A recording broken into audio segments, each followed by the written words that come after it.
Hello again.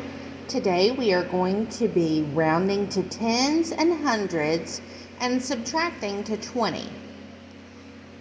To round, we simply look at where we're wanting to round to. If we are rounding to the tens place, which is right here, we're going to look at the number in the ones place. If the number in the ones place is 4 or less, then we are going to round our 1 down to a 0 and keep the 4. Because 42 is 4 or less, it's going to become 40. But if we're rounding to tens, and we look in the ones place, and it is 5 or more, we're going to round up to the next 10. Well, it's gone blurry on me. I'm sorry.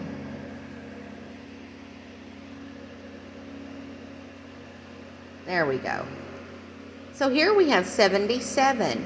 7 is in the tens place, so we're going to look in the ones place. Because 7 is 5 or more, we're going to round this 7 up to an 8, and this 7 becomes a 0. When we're rounding hundreds, we do the same thing. We're rounding in the hundreds, so we're going to look in the tens place.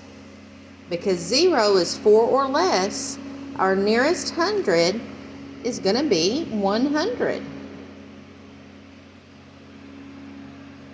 Let's look at 4,681. And we want to round to the nearest hundred. The first thing I'm going to do is underline where I'm wanting to round. I'm going to ignore this 4 over here because I'm not rounding to thousands. I want to round to the nearest hundred. I'm going to look at the number right beside it, the number in the tens place.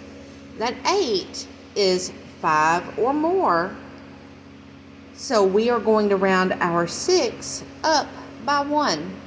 So 4,681 is closer to 4,700 or 4,700.